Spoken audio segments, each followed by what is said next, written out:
Welcome to another episode of Bent Not Broken.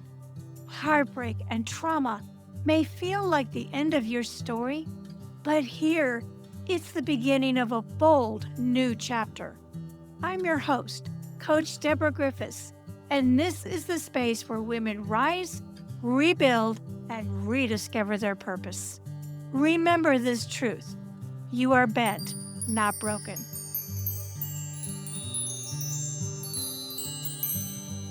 Today on Bet Not Broken, I'm joined by Patrick O'Donnell, a retired City of Milwaukee police sergeant with 25 years on the street, author of Divorced Dad, Kids Are Forever, Wives Are Not, and the writer behind 9 other best-selling crime and police procedural books, including his newest thriller, The Good Caller. Patrick is also the host of the popular Cops and Writers podcast, a consultant for crime writers and true crime TV, and the creator of an 8,200 member global crime writing community recently featured on the front page of the Wall Street Journal. Today, we're exploring the raw, practical, and often uncomfortable truths he shares in Divorced Dad, from telling your spouse it's over to navigating lawyers, stress, co-parenting, and rebuilding your identity after the dust settles. Welcome, Patrick. Thank you so much for having me, Deborah. You've spent 25 years dealing with crises on the street. How did facing a divorce compare to the real world danger and stress you saw as a police sergeant? It felt very odd, to say the least. As a police officer and later on a sergeant, you're going into people's homes when they're not at their best. It's probably the worst day ever. They're not calling you when it's like, my marriage is great, the kids are healthy, I've got money in the bank, life is awesome. That does not happen. A lot of times you're dealing with domestic situations, domestic violence, just domestic strife that leads to other things. I always thought I was very good at it because I didn't get on the job till I was 30. And I'm with these other police officers that are 21, 22 years old sometimes, and they didn't have a whole lot of life experience under their belt. I had already been married for, like 7 years. Okay. So, and most of the people that I worked with, the younger ones, they weren't married or might be living with somebody. So you can imagine being in your 40s or 50s, the police are knocking on your door and there's a 21-year-old kid that's going to counsel you tonight. Probably not going to go the best. That's just the nature of the beast. So I think I had a leg up. I was good at talking to people, and that's 90% of that job is just talking to people. And when the tables were turned, I'm just like, okay, this feels very odd, to say the least. And it was both good and bad. The good was when you're going through a divorce, you can be your own advocate. You can do your own investigating. I was very familiar with the courts. I've been in court, I don't know how many times testifying. I know how lawyers work. So that was not foreign to me. I could imagine if I had never been through any of that, that'd be pretty daunting.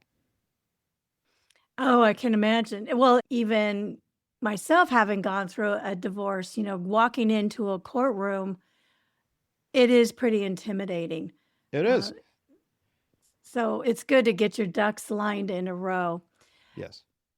Because you are a police officer, did your situation ever escalate to the fact that the cops were called on you and your wife? It never happened, but we came really close. Okay. It started out as amicable, and it was more or less gasoline on a fire as time went on. Once you declare to your spouse, hey, I don't want to be with you anymore, I don't want to be married to you anymore, the dynamic in that house changes.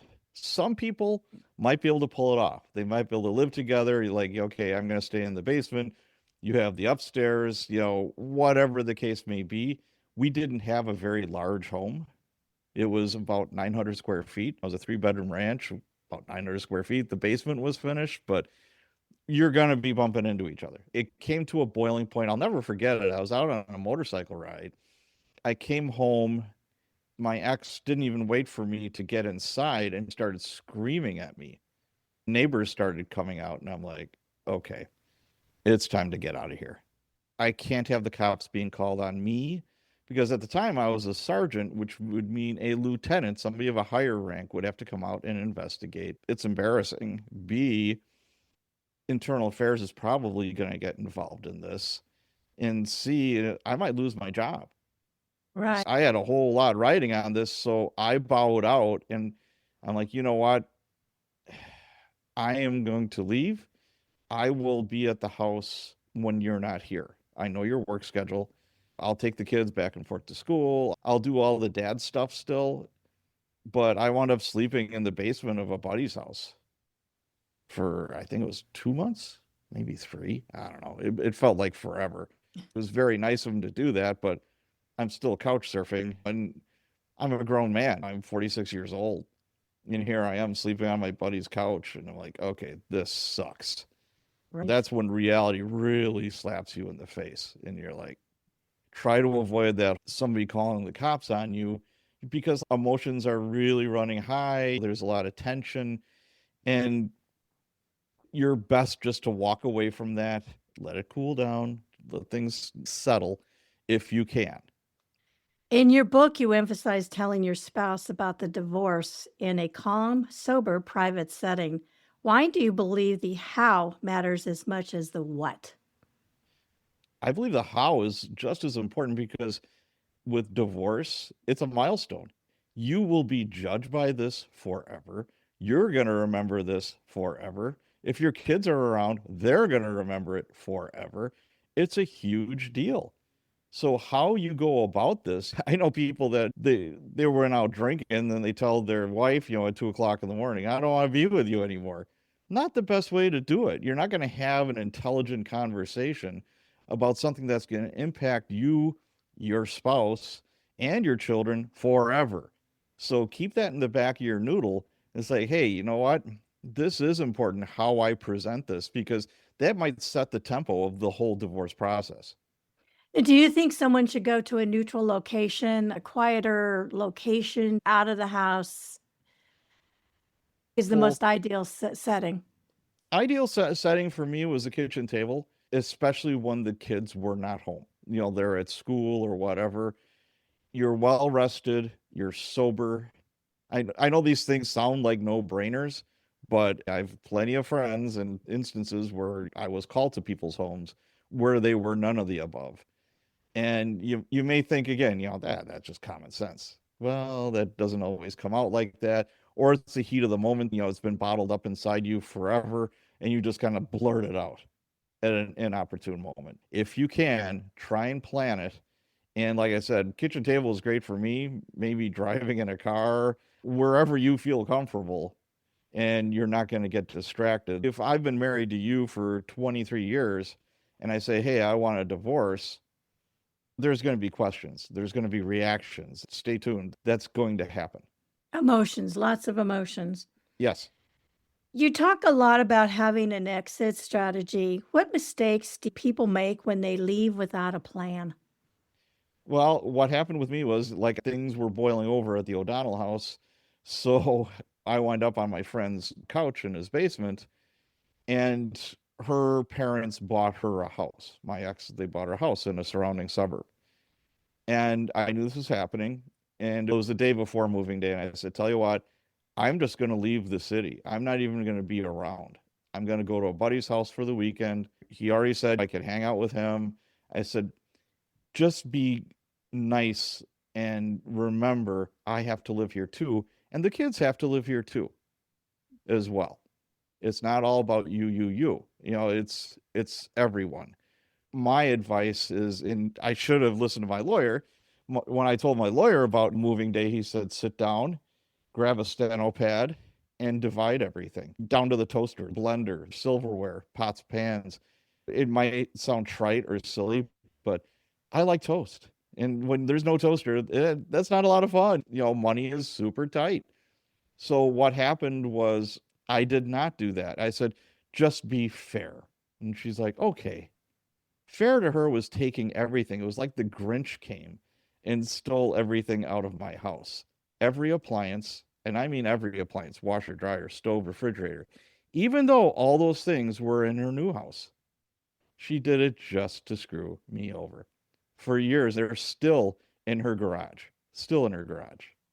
Wow. Every time I'd come to pick up the kids, I'd be looking at that and I'm like, okay, I didn't have a bed.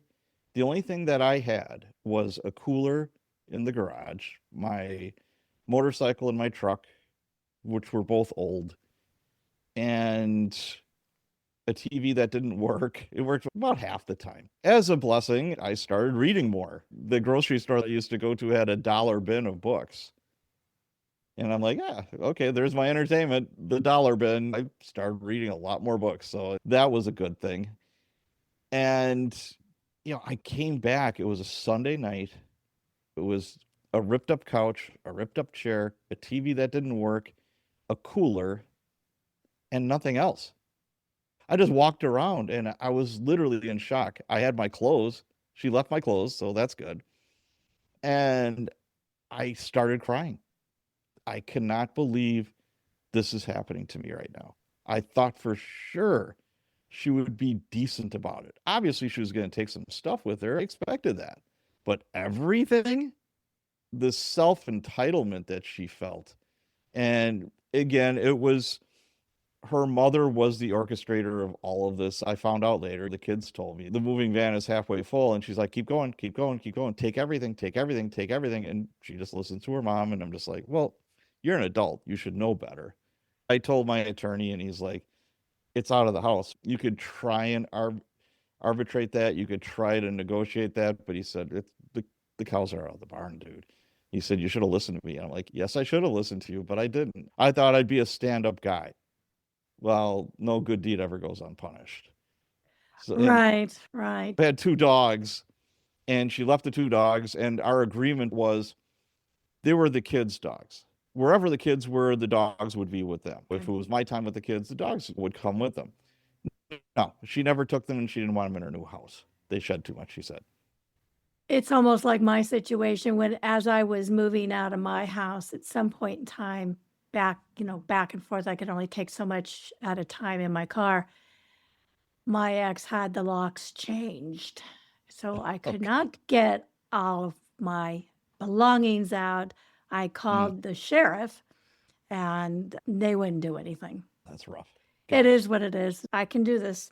I can do. You find some inner strength, and if there was ever any doubts in your mind, hey, maybe we'll get back together again, and it's like, this isn't the person that I married 20 years ago. Right. You're this vindictive, you're this cruel. Nah, I don't want to be with you.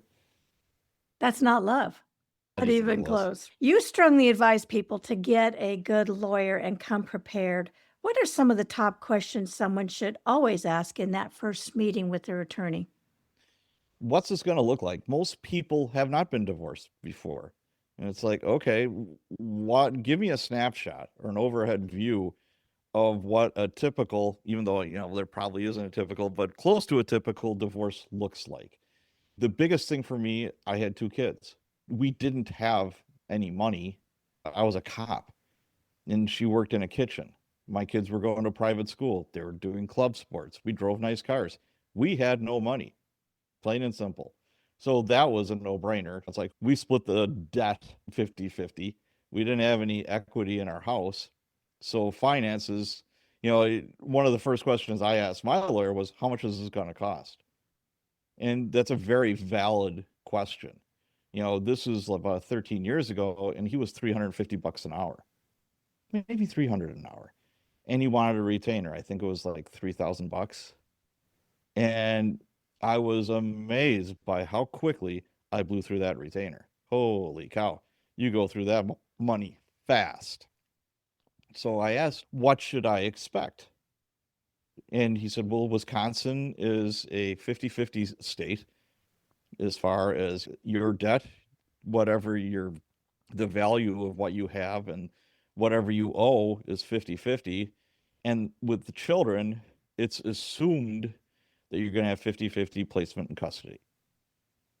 So what's going to happen is once somebody moves out of the house, that's when the ball really starts rolling. Because if you have children, then you're going to go through a hearing with the court commissioner in family court for temporary placement in custody of the kids. It's not permanent. It's not forever. It's just temporary. At the time, I was working nights. So I was working on getting to day shift, but I just couldn't snap my fingers and make that happen. Right. So what happened was they set up once your spouse leaves, and if they have the kids more than you, it was like a 70-30 split. I had them on all of my off days. I was paying like 70-30 placement in custody. So I had an enormous child support bill. And he let me know on the front end, that's what you're looking at. He explained all that. And I'll never forget the first day with him. He was, first off, do your due diligence. If you can, talk to people who have been divorced and talk to them about their attorneys. There's also Google reviews and the review service just for attorneys. Look at the reviews and do your homework, do your shopping, because this person is going to be very integral for you. It's huge. I can't say enough about that. So what I did personally was I went to cops that had the worst divorces that I ever heard of. Like their spouses throwing their clothes out the window and then setting a bonfire of their clothes in the front yard. Just crazy, crazy stuff. And I went to them and I'm like, okay, if they got through this in one piece with this attorney, mine should be a piece of cake for this guy. So I'll never forget it. He was a super nice guy, family guy. There's pictures of his kids all over the place. It was a father and son law firm. He was doing most of the work. His father was aging out, more or less. And he had a couple of attorneys working for him, and he had paralegals, he had secretaries. It was a pretty high-speed operation. And like I said, I've been around attorneys a lot, and like, okay, this guy seems pretty squared away. But I'll never forget what I asked him. We're talking about money. He says, you want to save a lot of money? And I said, yes, I do. And a lot of heartburn. I'm like, please. He said, get a steno pad, go with your future ex to a Starbucks or a diner or wherever, just someplace you guys could be alone. Write out a settlement between the two of you. It's like, okay, I have the kids these days. You have the kids those days. You get to keep your car and the camper. I'll keep my truck and the motorcycle. Go down the line every holiday. You would think that Father's Day, it'd be an automatic, I should have my kids, right? Not really. I found out the hard way that exactly vindictive ex-wife, before this is all settled, it's Father's Day, and I'd really like to be with my kids. She said, no, we're with my dad.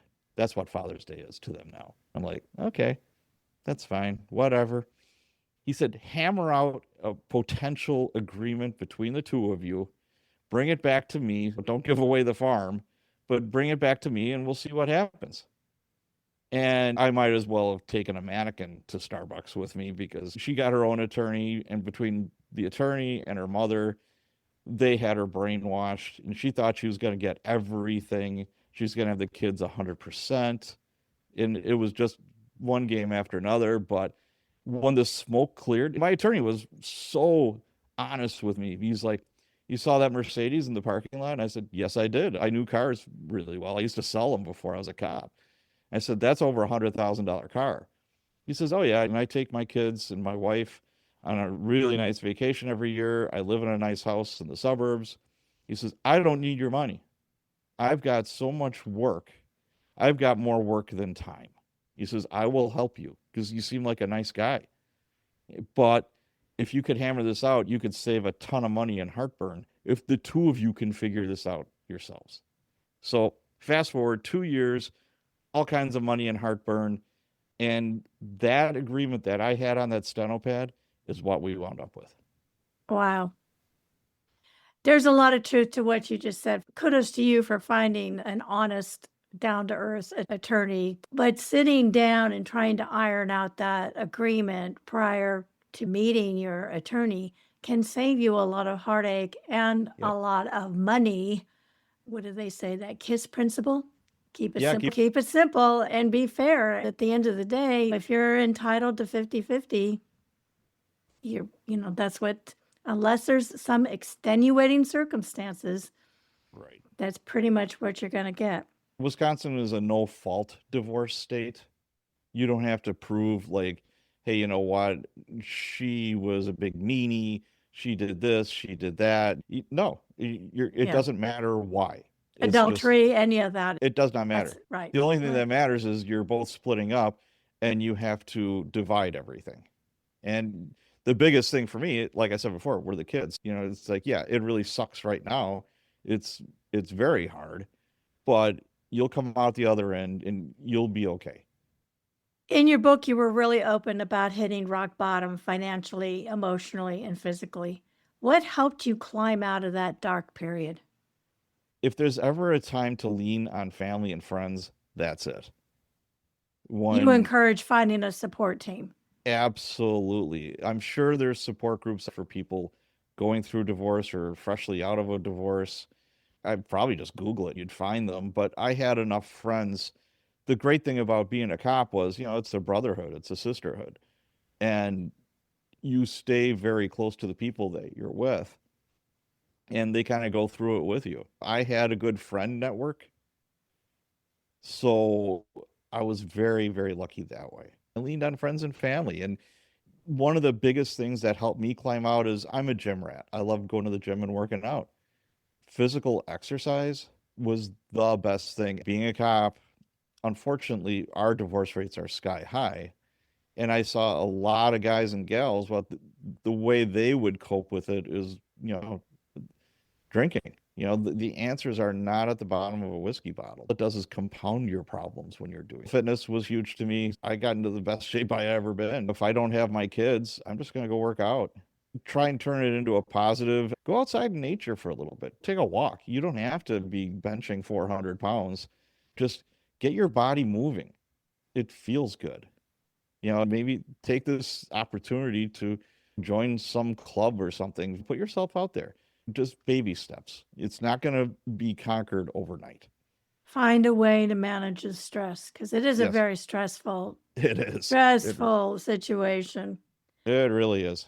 One of the things I liked in your book is that you warn parents never to speak badly about their ex in front of the kids. From what you saw as both a cop and a dad, why is this so important?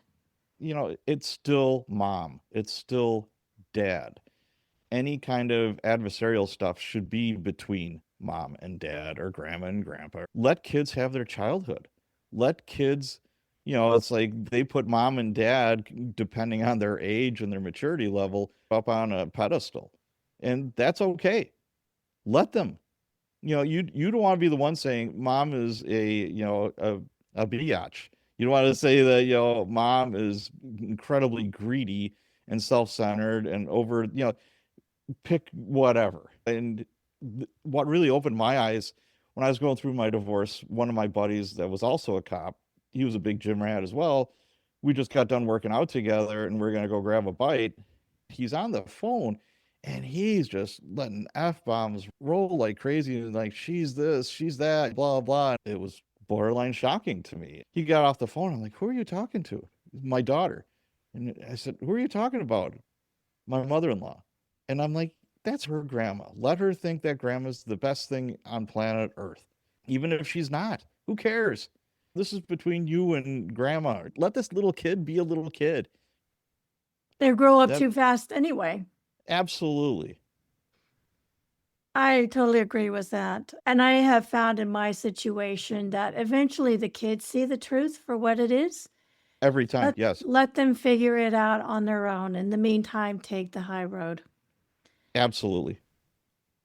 And your final message is about rebuilding, dating again, protecting your kids, and not losing yourself. What does a healthy new chapter look like for a divorced parent who's ready to start over? Just keep on loving your children. Do as much as you can for them. Be a good parent. That's number one. That's job one, I think. Depending on the age and the maturity levels of the kids, you might get divorced and your kids are teeny tiny babies, or they could be teenagers. Just be cognizant of the fact that, there's hormones raging. It's a confusing time in their lives when they are teenagers. You throw in a divorce, now it makes it even more confusing and more filled with angst. So keep a good eye on them. Even when the dust settles of this divorce, parents should be private eyes with their children. because once they hit those teen years, their friend groups are so much more influential than you are. But you have to get over yourself. You have to say, hey, you know what? They're going to listen to their friends a lot more than they're going to listen to me. So find out who they are, who their parents are, where they live. I had a friend of mine, and she's just like, well, I don't want to spy on my kids. I said, that's the first thing you should be doing. They don't have privacy. Sorry. Don't be a big meanie about it, but you should know everything that's going on. Sorry. That's just the facts. When they're all growing up, fine. They can have their own lives. You keep your nose out of their business. That's just fine. But when they're growing up, it's your job to protect them, make sure that they have every chance available to them. So, as far as rebuilding, kids are number one. You're most likely going to start dating again. So, be careful with that. My rule was no girl was going to meet my kids unless I was dating her for at least 6 months. And I remember my now wife, I was dating her and she said, when am I going to meet your kids? I said, not for at least 6 months, maybe a year. And she said, are you kidding me? And I'm like, no. I said, what if we break up? I don't want them to go through another breakup. They know dad's dating, and that's fine. Nothing wrong with you, but stuff happens, and I don't want them going through this again. So pick your kids over anything else. They should come first. Great advice. Patrick, thank you so much for this conversation today. Do you have a website or a place where people can purchase your books? All my books are on Amazon. I wrote this one under a pen name, L.J. Burke. The name of the book was A Divorced Dad, Kids Are Forever, Wives Are Not. And it was so funny. I didn't do my due diligence. I wrote it slanted towards helping men out with their divorces, but a lot more women came to me and asked questions. A lot more women bought the book. And I'm like, okay, that's fine. I got no problem with that. But my website is copsandwriters.com. And my email is sarge@copsandwriters.com. Perfect. I'll have all of that in the show notes. I found your book to be just basic, practical advice for either a man or a woman. And especially if you want to have as amicable a divorce as possible. They're never that amicable. It's a stressful time, but a way to make things a little bit easier on a very difficult situation. So, Patrick, thank you again. Really appreciate it. You betcha. Thank you for having me on. And good luck to anybody that's going through it or has gone through it. You'll get through it. Thank you for listening to today's episode of Bent, Not Broken. I hope that this episode reminded you that even through life's toughest moments, you are bent, not broken. If this message inspired you, please share, rate, review, and subscribe, as it helps us reach more women who are ready to rise and rebuild. And until next time, keep living bold and walking in your purpose.